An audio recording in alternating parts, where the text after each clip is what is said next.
चलिए आगे बढ़ते हैं। स्वायत्त शासन विभाग से बड़ी खबर, जहां नवगठित 76 नगर पालिकाओं के सुदृढ़ीकरण की दिशा में बड़ा कदम। प्रदेश की भजनलाल सरकार ने बड़ा कदम उठाया। इन नगर पालिकाओं के लिए 684 नए पदों का सृजन किया है, जिसमें अधिशासी अधिकारी, सहायक राजस्व निरीक्षक, कनिष्ठ लेखाकार, कनिष्ठ अभियंता इत्यादि पदों का सृजन किया गया है। तो स्वायत्त शासन विभाग से जुड़ी हुई ये बड़ी और इम्पोर्टेंट खबर, नवगठित 76 नगर पालिकाओं के सुदृढ़ीकरण की दिशा में कदम।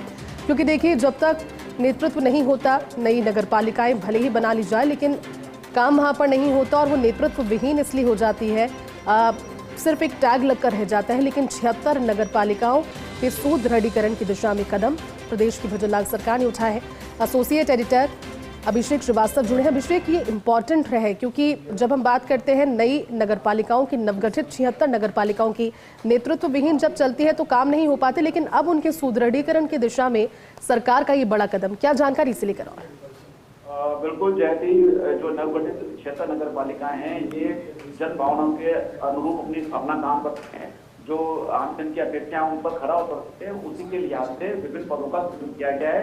पदों की अगर हम बात करें तो अधिकारी का मतलब प्रत्येक नगर पालिका में अधिकारी का एक पद, सहायक निरीक्षक का पद, कनिष्ठ अभियंता का पद, कनिष्ठ लेखाकार का पद, प्रबंधक का एक पद, वरिष्ठ प्रारूपकार का एक पद, वरिष्ठ सहायक का एक पद, कनिष्ठ सहायक के 2 पद। तो इस तरह से पद किए गए। अगर आप टोटल क्वांटिटी की अगर बात करें तो अधिशासी अधिकारी को 76 पद, 76 नगर पालिकाएं और हर नगर पालिका में अधिशासी अधिकारी पद की स्वीकृति दी गई है। इसी तरह सहायक राजस्व के 76 पद, कनिष्ठ के 76 पद, कनिष्ठ लेखाकार 76 पद, ठोस कचरा प्रबंधक के 76 पद, वरिष्ठ प्रारूपकार के 76 पद, वरिष्ठ सहायक के 76 पद और कनिष्ठ सहायक के, क्योंकि हर नगर पालिका में 2 कनिष्ठ सहायक की स्वीकृति दी गई है। तो इस तरह से 152 कुल पदों की बात करें तो कुल कोई 684 पदों की स्वीकृति दी गई है। और साथ ही ये कहा गया है कि जो 6 श्रेणी कर्मचारी हैं, चौकीदार, सफाई कर्मचारी है, अन्य सफाई कर्मी है,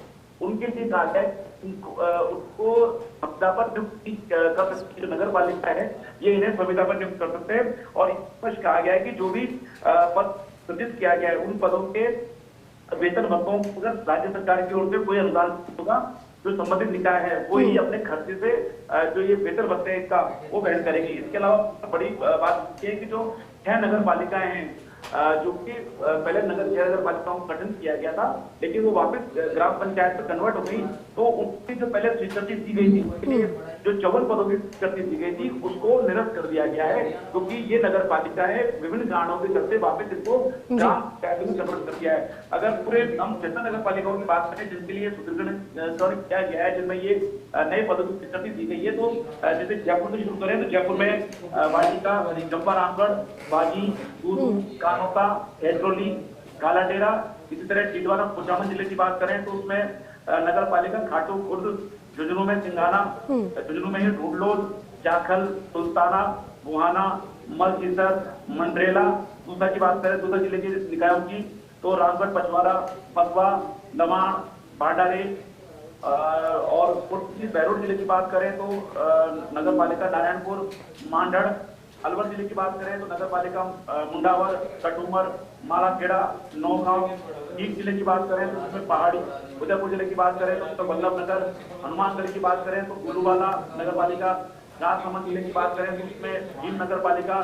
श्रीगंगानगर जिले में खरसाना, झालावाड़ जिले में मनोहर थाना और आगे जो सवाई माधोपुर जिले में खंडार, सवाई माधोपुर जिले में ही वजीरपुर, कोटा जिले में सुकेत, पारा जिले में जीतवाली, बूंदी जिले में तेई नगर पालिका, बूंदी जिले में हिंडोली नगर पालिका, अजमेर में सावर और टाटोली नगर पालिका, साथ ही सिरसा नगर पालिका। इसी तरह ब्यावर जिले की बात करें तो उसमें रायपुर और मसूदा नगर पालिका, टोंक में दूनी और लांबा हरि सिंह नगर पालिका, टिक्की, पीपलू नगर पालिका। इस तरह जालोर जिले में आहोर, सायला। बिल्कुल अभिषेक, और कहीं ना कहीं आप जो नाम भी बता रहे हैं वो सभी इम्पॉर्टेंट हो जाते हैं, क्योंकि प्रदेश की सरकार का ये बड़ा कदम है। अब नए पदों के सृजन से ये और ज्यादा निखर कर सामने आएंगे। शुक्रिया जानकारी के लिए।